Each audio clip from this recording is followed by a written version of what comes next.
charismatic. Aujourd'hui, nous plongeons dans l'art de la communication en situation de conflit. Oui, et plus précisément dans la manière de gérer ces moments avec calme et intelligence. Les sources du jour nous proposent 5 phrases spécifiques basées sur la sagesse des philosophes stoïciens. Des outils pour maîtriser les confrontations sans jamais avoir à élever la voix. Bonjour à toutes et à tous. Nos salutations les plus chaleureuses à vous tous. Nous sommes très heureux de vous retrouver pour un nouvel épisode. Chez Charismatic, nous travaillons jour et nuit pour créer du contenu réellement utile pour vous. Plus de 50 personnes contribuent avec soin et précision à travers notre réseau de chaînes afin de vous offrir la meilleure expérience possible. Si vous appréciez ce contenu, merci de le partager avec d'autres. On essaie de construire un argument logique, mais La personne en face n'écoute pas. pire, elle donne l'impression de gagner. Exactement. Et pas parce qu'elle a raison, mais simplement parce qu'elle crie plus fort ou coupe la parole sans arrêt. C'est une confusion très classique entre la force et le volume. Les sources qu'on analyse aujourd'hui montrent bien que le vrai pouvoir, il n'est pas là. Il est où alors ? Il est dans la maîtrise, parler avec une telle clarté, un tel contrôle, que l'autre, il n'a plus le choix. Il doit écouter. On passe d'un combat émotionnel à À une sorte de domination mentale, si on veut. Et c'est là que la philosophie stoïcienne est vraiment au cœur de tout. C'est un changement de terrain en fait. Totalement. Alors entrons dans le vif du sujet. La première phrase. Elle est pensée pour ces moments où l'interlocuteur monte dans les tours, il élève la voix. Pensant que ça lui donne de l'autorité, ouais. Et au lieu de répondre sur le même ton, on peut dire, très calmement, « Je n'ai pas besoin d'élever la voix pour prouver que j'ai raison. » L'impact est immédiat. Mais est-ce que ça ne risque pas de jeter un peu d'huile sur le feu, de paraître arrogant ? C'est une excellente question, parce que tout est dans le ton. Il faut le dire avec un calme absolu, presque un détachement. D'accord. Cette phrase, en fait, elle fait deux choses. D'abord, elle stoppe l'attaque, on refuse de jouer sur le terrain du drame émotionnel. On refuse leurs règles du jeu. C'est ça. On établit une nouvelle règle basée sur la logique, sur le contrôle.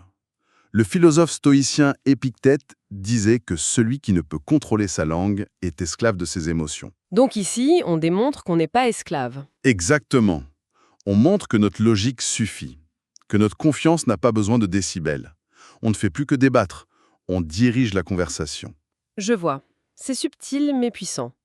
Alors passons à la deuxième situation. Les sarcasmes, les moqueries, les piques personnelles. Les attaques ad hominem, oui. La tentation, c'est de rendre l'appareil, de trouver une réplique encore plus cinglante. Ce qui est souvent une erreur. Et la stratégie proposée est une autre voie. Ta façon de parler en dit plus sur toi que sur moi. Alors ça, c'est une technique brillante. Les sources l'appellent le miroir de la personnalité. Un miroir.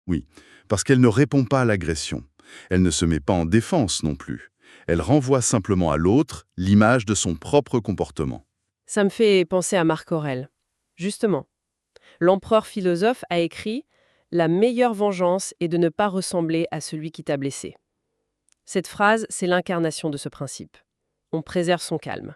Et on oblige l'autre à se regarder en face, à voir son propre manque de respect. En changeant le script attendu, on change la dynamique.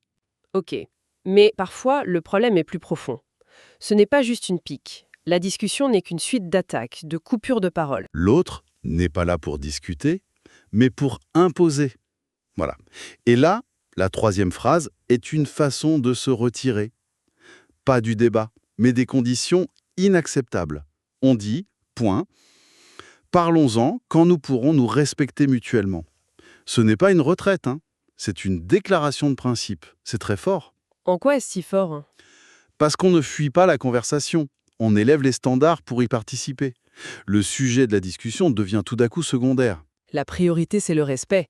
La condition même d'un dialogue constructif, le respect. Comme le disait Épictète, on ne contrôle pas les actions des autres, mais on contrôle ce qu'on est prêt à accepter. On trace une frontière. Une frontière émotionnelle, très claire. Et on oblige l'autre à réfléchir. Pas à ses arguments, mais à son attitude. Merci d'être resté avec nous jusqu'ici. Si cet épisode nous a été utile, envoyez-le maintenant à une seule personne. Un seul partage motive vraiment notre équipe. Continuons. Il y a des moments où la situation est tellement toxique que même poser des conditions ne sert à rien. Oui, quand l'autre ne cherche plus à comprendre, mais juste à gagner, à tout prix. Pour ces situations-là, la quatrième phrase est décrite comme un véritable bouclier. Je préfère ne pas poursuivre cette discussion. La force de cette phrase, c'est sa simplicité. Et son côté définitif. Elle est très directe. Elle ne demande pas la permission, Elle n'offre pas de justification, elle met fin à l'échange. Point. C'est un peu le conseil de Marc Aurèle.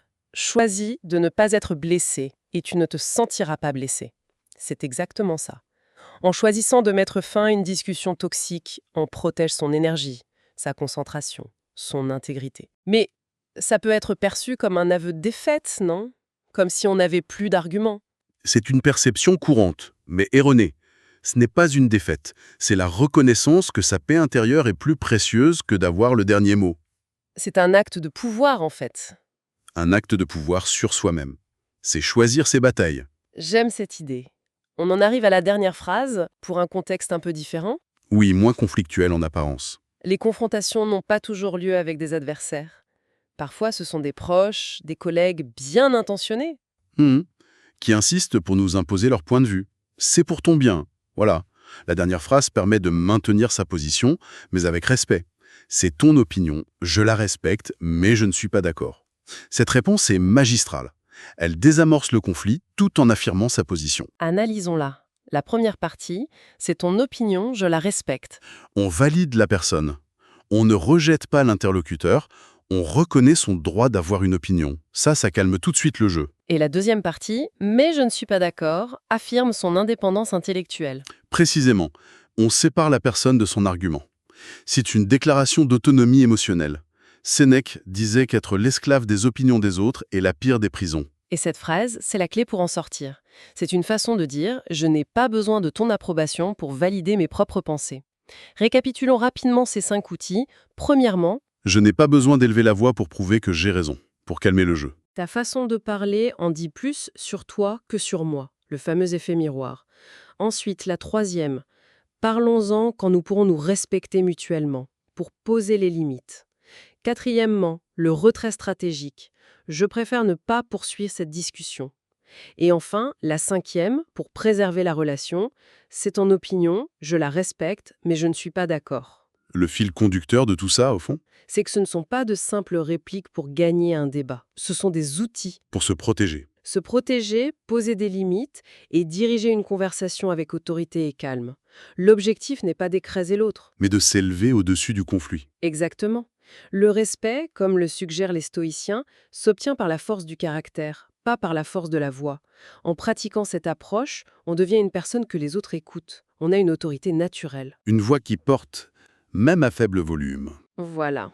Toutes ces techniques sont puissantes, mais elles soulèvent une question plus large, qui est vraiment au cœur des textes qu'on a analysés. La distinction stoïcienne entre réagir et répondre. Oui, réagir, c'est impulsif. C'est l'émotion qui parle. Répondre, c'est réfléchi, c'est un choix. Un choix conscient. La pensée finale qu'on laisse à celles et ceux qui nous écoutent est donc la suivante. Si on appliquait ce principe de réagir au lieu de réagir, pas seulement dans les conversations difficiles, mais dans tous les aspects de la vie, face à un embouteillage, une critique, une déception, Quel impact cela aurait-il sur notre tranquillité d'esprit et sur la qualité de nos relations?